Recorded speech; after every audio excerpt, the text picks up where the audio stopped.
ये बताइए 2024 में आपको कौन लगता है किसकी गवर्नमेंट बनेगी, या एज ए वोटर आप किसको वोट देंगे? बीजेपी की गवर्नमेंट बनेगी 2024 में भी और आगे भी बनती ही रहेगी। और नरेंद्र मोदी जी आएंगे इस बार, और मेरे हिसाब से फिर आगे आदित्य योगी नाथ जी आ जाएंगे। आपने कहा कि पब्लिक पढ़ी लिखी है, जानती है सब, और इसी पढ़े लिखे से मुझे याद है जो केजरीवाल हैं वो कहते हैं कि मोदी जो है चौथी पास हैं और देश चला रहे हैं। देखिए, लीडरशिप जो होता है ना, आप कितना भी किताब पढ़ लीजिए, कितना भी डिग्री हासिल कर लीजिए, लेकिन लीडरशिप जो लोगों को साथ में लेके चलना होता है, वो आप कितना भी किताब पढ़ने से नहीं आ सकता है। मैंने मोदी जी का कुछ किताबें मैंने पढ़ी हुई हैं, और उसमें जब वो आरएसएस में थे उस टाइम पे उन्होंने पूरा भारत भ्रमण किया हुआ है, हर जगह गए हुए हैं, हर जगह देखा है। और उनके बातों से आप कभी उनका स्पीच पढ़िए, उनका जवाब पढ़िए, आपको पता चलेगा कि कितने समझदार व्यक्ति हैं। हमारे घर पे भी आप देख लीजिए, किसी के दादा किसी के पापा पढ़े लिखे नहीं हैं, लेकिन बिजनेस चलाते हैं, समझदार हैं। तो स्टडीज़ इज़ इम्पॉर्टेंट, ठीक है, but studies is not a important criteria for leadership roles. Kejriwal जो अपने आप को कहते हैं आईआईटीएन हैं और 2 स्टेट में गवर्नमेंट भी बना दी उन्होंने, नेशनल पार्टी का दर्जा भी हासिल कर लिया, क्या लगता है कि वो पीएम बने, देश में क्रांति ला पाएंगे या मोदी को टक्कर दे पाएंगे? अगर मेरे को राहुल गांधी और केजरीवाल के बीच में चुनाव करना हो तो मैं राहुल गांधी को चुनाव कर लूँगा, क्योंकि केजरीवाल जैसा धोखेबाज आदमी आपको कभी नहीं मिलेगा, ठीक है। और वो कैसे बोलूँ, शैतान का दूसरा नाम है केजरीवाल मेरे हिसाब से। अच्छा, राहुल गांधी आप एक सीरियस नेता मानते हैं जो, या उसके विरोधी जो कहते हैं पप्पू हैं, वो पप्पू क्या अभी भी हैं? वो हंसी के पात्र ही हैं और हंसी के पात्र ही रहेंगे। आपको ये बात समझना है कि भले ही आपको एमपी का टैग, गांधी का टैग आपके बर्थ राइट से मिल सकता है, लेकिन आप एक नेता, एक लीडर के तौर पे नहीं बन सकते हैं। उसके लिए आपको काम करना होगा, ये आपको कोई जन्म के साथ नहीं दे सकता है। तो लुक की बात मैं कर रहा हूँ कि लोग कहते हैं कि प्रियंका गांधी वो इंदिरा गांधी की तरह नजर आती हैं, तो क्या लगता है देश का नेतृत्व करने लायक हैं वो? नहीं, ऐसे तो कोई मेरे को बोल देगा कि मैं किसी एक्टर की तरह दिखता हूँ तो मैं एक्टिंग थोड़ी ना करने लग जाऊँगा। तो ये सब बात बोलने के लिए है। नीतीश कुमार क्या चुनौती पेश कर पाएंगे? कहा जा रहा था कि ना तो संयोजक बनाया गया, ना पीएम कैंडिडेट बनाया गया, इसीलिए रुष्ट होकर चले गए अपना को भवन में, बिहार में जाके एकदम बैठ गए, कोई मीटिंग वीटिंग में भी नहीं जाते थे। अभी जब बिहार के इलेक्शन आएगा तो नीतीश जी सरकार से भी हट जाएंगे। पिछली बार इसलिए मिल गया क्योंकि बीजेपी के साथ गठबंधन करके वो लोग आए थे इलेक्शन में, इस बार वो भी नहीं होगा। इस बार कहीं सीन में ना सेंटर में सीन में रहेंगे, ना स्टेट वाले में रहेंगे। सेंटर का बात करके आप सेंटर का पोजीशन कम कर दे रहे हैं। नीतीश कुमार और सेंटर कम से कम चर्चा में तो बने ही रहते हैं कि हाँ, वो बस चर्चा में बनाए रखना उनका काम है। आप नीतीश कुमार को सेंटर से इक्वेट करेंगे तो सेंटर का वैल्यू कम हो जाएगा, पहला बात। और दूसरा ये कि इस बार बिहार में भी नीतीश नहीं आएंगे, 100% श्योर है, ठीक है। इस बार बीजेपी गवर्नमेंट बनेगी, बीजेपी की गवर्नमेंट बनेगी। और आप किसी भी बिहारी से अगर आप पूछेंगे जो हल्का सा पढ़ा लिखा होगा, ये नहीं कि आप किसी से भी जाके पूछ लीजिए, क्योंकि बोलेंगे कि जॉब नहीं दिया, ये नहीं दिया, ऐसा कुछ नहीं है। अगर आपके पास क्वालिफिकेशन स्किल है तो क्यों नहीं जॉब मिलेगा आपको। लालू यादव हो गए, तेजस्वी यादव हो गए। लालू यादव का बात मत करिए अभी। तो कहने का मतलब ये है, आप मतलब आदर्श मानते हैं आप लालू यादव को? नहीं नहीं नहीं नहीं, मुझे लगा खराब लगा होगा आपको। बिहार से हूँ तो मेरे को पता है कि क्या आदर्श मानते हैं आप उनको? आदर्श नहीं मानते हैं हम उनको आदर्श घोटाला से आप इक्वेट कर लीजिए, लेकिन गरीबों के मसीहा हैं लालू यादव। नहीं है यार, वो ऐसा थोड़ी ना कुछ बोल देंगे। नहीं, गरीबों के मसीहा नहीं है लालू यादव। नहीं नहीं नहीं है, गरीबों के मसीहा होते हैं तो आज बिहार में डेवलपमेंट हुआ रहता, ठीक है। और कभी कुछ बोलते हैं, कभी कुछ बोलते हैं, ऐसे एक दूसरे को जाति के नाम पे भड़काना और बस हवा में बात करना है। ये बताइए 2024 में आपको कौन लगता है किसकी गवर्नमेंट बनेगी, या एज ए वोटर आप किसको वोट देंगे? बीजेपी की गवर्नमेंट बनेगी 2024 में भी और आगे भी बनती ही रहेगी। और नरेंद्र मोदी जी आएंगे इस बार, और मेरे हिसाब से फिर आगे आदित्य योगीनाथ जी आ जाएंगे। लेकिन विरोधी तो बहुत ज़बरदस्त टक्कर दे रहे हैं, सब एकजुट हो गए हैं मोदी को हराने के लिए, तो क्या लगता है उसका कोई असर पड़ेगा नतीजों पे? कुछ असर नहीं पड़ेगा, इन लोगों के बीच में खुद ही सहमति नहीं है, और पब्लिक भी जानती है। ऐसे नहीं है कि पब्लिक पढ़ी लिखी अब नहीं है। पहले था कि जो न्यूज़पेपर में छप गया वो सब कोई जान गया, लेकिन अब ऐसा नहीं है, सब किसी के पास इंफॉर्मेशन है। तो मेरे हिसाब से इस बार पब्लिक बीजेपी को ही जिताएगी, और मैं यही आशा करूँगा कि आगे भी बीजेपी आती ही रहे, ताकि हमारा देश प्रगति करता ही चला जाए। आपने कहा कि पब्लिक पढ़ी लिखी है, जानती है सब, और इसी पढ़ी लिखे से मुझे याद है जो केजरीवाल हैं वो कहते हैं कि मोदी जो है चौथी पास हैं और देश चला रहे हैं। देखिए, लीडरशिप जो होता है ना, आप कितना भी किताब पढ़ लीजिए, कितना भी डिग्री हासिल कर लीजिए, लेकिन लीडरशिप जो लोगों को साथ में लेके चलना होता है, वो आप कितना भी किताब पढ़ने से नहीं आ सकता है। मैंने मोदी जी का कुछ किताबें मैंने पढ़ी हुई हैं, और उसमें जब वो आरएसएस में थे उस टाइम पे उन्होंने पूरा भारत भ्रमण किया हुआ है, हर जगह गए हुए हैं, हर जगह देखा है। और उनके बातों से आप कभी उनका स्पीच पढ़िए, उनका जवाब पढ़िए, आपको पता चलेगा कि कितने समझदार व्यक्ति हैं। हमारे घर पे भी आप देख लीजिए, किसी के दादा किसी के पापा पढ़े लिखे नहीं हैं, लेकिन बिज़नेस चलाते हैं, समझदार हैं। तो स्टडीज़ इज़ इम्पॉर्टेंट, ठीक है, but studies is not a important criteria for leadership roles. एक चीज़, जैसे आपने भ्रमण का नाम लिया कि मोदी ने भ्रमण किया है, राहुल गांधी भारत जोड़ो यात्रा पर निकले थे और कहा था कि हम जानते हैं कितनी गरीबी है, लोगों की सच्चाई से वाकिफ़ हैं और लोग वाकई में दुखी हैं मोदी गवर्नमेंट से। क्या लगता है? भारत जोड़ो यात्रा में जिन लोगों से भी राहुल गांधी मिले हैं, आप उनका बैकग्राउंड चेक करेंगे तो आपको पता चलेगा कि कहीं ना कहीं क्रिमिनल एक्टिविटी में वो लोग रिलेटेड थे। कोई भी हो, मेरे को नाम याद नहीं आ रहा है, लेकिन जैसे जैसे कांड आधा जाता है, आप वैसे वैसे देखेंगे कि कहीं ना कहीं इन्वॉल्वमेंट उनका दिखता ही रहता है। तो भारत जोड़ो यात्रा से इसका कोई मतलब नहीं था। ठीक है, 5 किलोमीटर 10 किलोमीटर चल लिया, फिर वैनिटी वैन में जाके दूसरे लोकेशन पे पहुंच गए। और भारत जोड़ो यात्रा में ईस्ट भी है, वेस्ट भी है, बस साउथ और नॉर्थ तो नहीं है। तो वो बस इनका पब्लिसिटी स्टंट था मेरे हिसाब से। अच्छा, राहुल गांधी आप एक सीरियस नेता मानते हैं जो, या उसके विरोधी जो कहते हैं पप्पू हैं, वो पप्पू क्या अभी भी हैं? आप उस नेता के बारे में पूछ रहे हैं जो ये बोलता है कि एक साइड से आलू डालो और दूसरे साइड से सोना निकलेगा।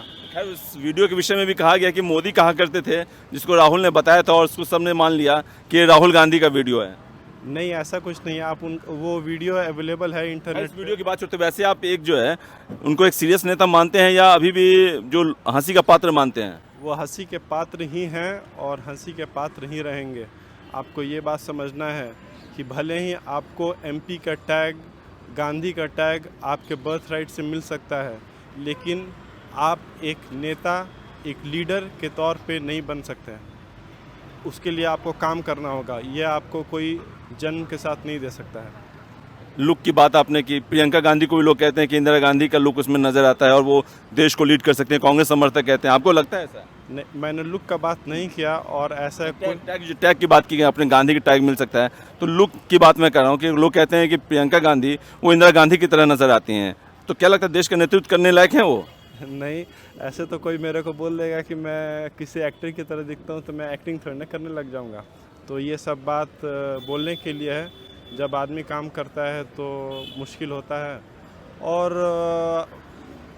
जो हमारा प्रोग्रेस है कंट्री का, वो अभी थोड़ा मुश्किल दौड़ में चल रहा है। इन अ सेंस अभी ग्राउंड वर्क जारी है, जिस दिन पक्का हो जाएगा उस दिन। अभी देखिए हमारा जो इस बार का मैन्युफैक्चरिंग इंडेक्स है शायद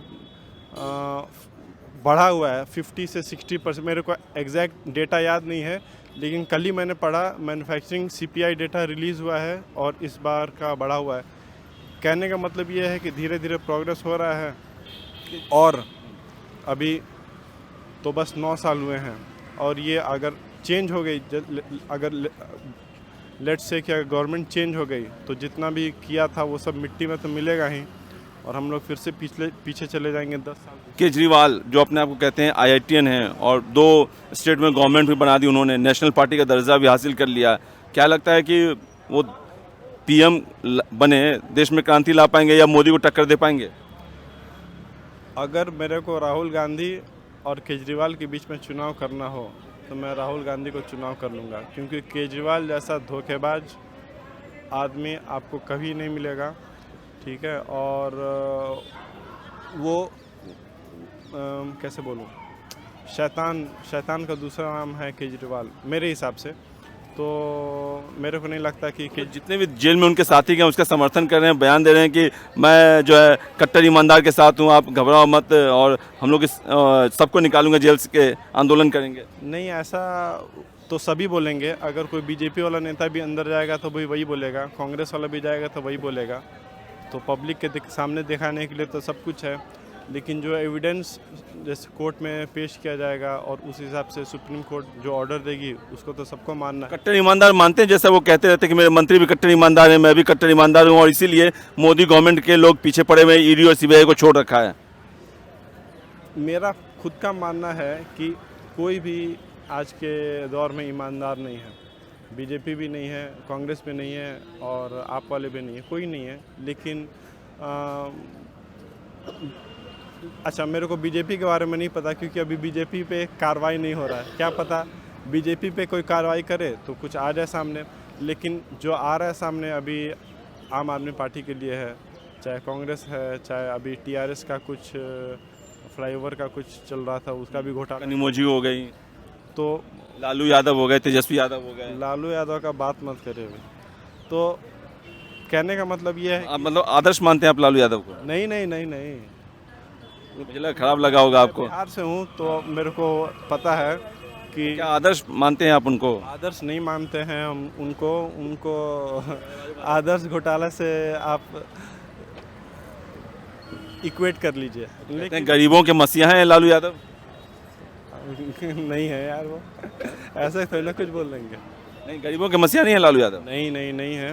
गरीबों के मसीहा होते हैं तो आज बिहार में डेवलपमेंट हुआ रहता, ठीक है। और कभी कुछ बोलते हैं, कभी कुछ बोलते हैं, ऐसे एक दूसरे को जाति के नाम पे भड़काना और बस हवा में बात करना है। लालू यादव उनके जो मित्र हैं, पुराने साथी जो अब साथ में भी आ गए हैं, उनको मानते हैं आपकी जो माइलस्टोन खींचते हैं वो कहीं भी बोलते हैं कि भाई क्या आरक्षण दे रहे हो महिलाओं को, हमने तो पहले ही आरक्षण दे दिया था, और जल जीवन हरियाली, नल घर योजना सब हम चला रहे हैं पहले, और बाद में उसका जो है वो कॉपी किया जाता है मोदी गवर्नमेंट में। ऐसा कुछ कॉपी नहीं किया हुआ है। आइडिया का क्या है, आइडिया आप सोच सकते हैं कि हमको मार्स पे जाना है, वीनस पे जाना है, लेकिन आइडिया को फैक्ट असलियत में कौन बदलेगा। तो आइडिया तो सबका होता है, हमारा भी आइडिया है कि बीजेपी चलते रहे 50 साल, ये मेरा आइडिया है, मेरा मानना है, ठीक है। चल गई तो मैं थोड़ी ना बोलूँगा कि मेरे वजह से ही चला है, काम करना पड़ेगा लोगों को। तो वैसे आइडिया से कुछ नहीं होता है। नीतीश कुमार क्या चुनौती पेश कर पाएंगे? कहा जा रहा था कि ना तो संयोजक बनाया गया, ना पीएम कैंडिडेट बनाया गया, इसीलिए रुष्ट होकर चले गए अपना को भवन में बिहार में जाके एकदम बैठ गए, कोई मीटिंग में भी नहीं जाते थे। अभी जब बिहार के इलेक्शन आएगा तो नीतीश जी सरकार से भी हट जाएंगे। पिछली बार इसीलिए मिल गया क्योंकि बीजेपी के साथ गठबंधन करके वो लोग आए थे इलेक्शन में, इस बार वो भी नहीं होगा। इस बार कहीं इस सीन में ना सेंटर में सीन में रहेंगे, ना स्टेट वाले में रहेंगे। सेंटर का बात करके आप सेंटर का पोजीशन कम कर दे रहे हैं। नीतीश कुमार और सेंटर कम से कम चर्चा में तो बने ही रहते हैं कि हाँ, वो बस चर्चा में बनाए रखना उनका काम है। आप नीतीश कुमार को सेंटर से इक्वेट करेंगे तो सेंटर का वैल्यू कम हो जाएगा, पहला बात। और दूसरा ये कि इस बार बिहार में भी नीतीश नहीं आएंगे, 100% श्योर है, ठीक है। इस बार बीजेपी गवर्नमेंट बनेगी, बीजेपी की गवर्नमेंट बनेगी। और आप किसी भी बिहारी से अगर आप पूछेंगे जो हल्का सा पढ़ा लिखा होगा, ये नहीं कि आप किसी से भी जाके पूछ लीजिए, क्योंकि बोलेंगे कि जॉब नहीं दिया, ये नहीं दिया, ऐसा कुछ नहीं है। अगर आपके पास क्वालिफिकेशन स्किल है तो क्यों नहीं जॉब मिलेगा आपको। एक चीज़ जैसे आपने बिहार का जिक्र किया और बिहार गवर्नमेंट ने अभी जातीय जनगणना कराया और बाकी कांग्रेस गवर्नमेंट में भी जातीय जनगणना करने की बात चल रही है, छत्तीसगढ़ में भी चल रही है बात। तो क्या लगता है जातीय जनगणना ये 2024 का चुनाव नज़दीक है, इसकी वजह से किया गया है एक चुनावी फायदा लेने के लिए कि हिंदुओं को बांट दो, क्योंकि हिंदू जो है बीजेपी को समर्थन देंगे, इसीलिए हिंदुओं में ही बांट दो और जाति का वोट जो अपने पास ले लो। एक बात जो सच में हर कोई जानता है कि जातिवाद हमारे सोसाइटी में एग्जिस्ट करता है, बहुत डीपली रूटेड है, और इसको एक्सप्लॉइट करने के लिए, इसका फ़ायदा उठाने के लिए मेरे हिसाब से जो अपोजिशन लीडर्स हैं वो ऐसा काम कर रहे हैं। ऐसे करना नहीं चाहिए, क्योंकि आप मैं अभी 2 साल में बाहर रह के भी आया हुआ हूँ, तो अगर आप किसी से पूछेंगे इंडिया के बारे में तो सबसे पहले वो यही बोलते हैं कि इंडिया में तो कास्ट सिस्टम बहुत है, कि तुम्हारा कौन सा कास्ट है, तुम अपर कास्ट के हो, लोअर कास्ट के हो, ऐसा मेरे से बहुत बार पूछा गया है। तो एज अ सोसाइटी, हम जो पढ़े लिखे हम लोग सोसाइटी के सदस्य हैं, हम लोगों को कास्ट सिस्टम के बारे में ना बात करना चाहिए, ना कोई जनगणना करना चाहिए। उससे क्या होगा फ़ायदा? समाज को बांटने का काम कर रहे हैं इस तरह की ज़रूर बांटने का ही काम हो रहा है। सब किसी को पता है कि समाज में हर वर्ग का व्यक्ति मौजूद है। आप उसको सामने रख के आप ये बताना चाहते हैं कि अच्छा ये वर्ग है, इसको ज़्यादा देंगे, इसको कम देंगे, ऐसा नहीं होता है। हर एक लास्ट क्वेश्चन ये बताइए कि जो कहा जाता है कि मोदी गवर्नमेंट में सबका साथ सबका विकास, तो आपको क्या लगता है कि मुसलमानों को भी साथ में लेके मोदी गवर्नमेंट चल रही है, या मुसलमान के हित को लेकर ना सोचा जाता है, या मुसलमान खफा क्यों रहते हैं मोदी से? एक्चुअली मुसलमान का बात करें तो हमारे जो मुस्लिम भाई बहन हैं, आज के डेट में 20% उनका पॉपुलेशन है इंडिया के टोटल 100% पॉपुलेशन में, और 800% माइनॉरिटी जो स्कीम्स हैं उनका लाभ उठा रहे हैं। पहला बात तो ये। और रहा बात मुस्लिम्स जो मोदी को पसंद नहीं करते हैं, इसका मुख्य कारण यही है कि जब तक कांग्रेस थी तब तक मुस्लिमों को बढ़ावा दिया जाता था। ठीक है, आप देखेंगे आज़ादी से लेके 2014 तक, 2013 में दिल्ली के कितने प्रॉपर्टी वक्फ बोर्ड को दे दिया गया। तो फेवरेटिज़म मुस्लिम्स को था। अब जब मोदी जी आए हैं तो ये फेवरेटिज़म नहीं है, और इसी के वजह से मुस्लिम जो है वो पसंद नहीं करते हैं। और भी बहुत सारी चीज़ें हैं जो कि बहुत कॉम्प्लेक्स है, आदमी समझता है लेकिन उसको एक्सप्लेन करना मुश्किल है। लेकिन मैं यही बोलना चाहूँगा कि अगर देश का विकास हो रहा है तो हम सबका विकास हो रहा है, किसी एक वर्ग का नहीं हो रहा है।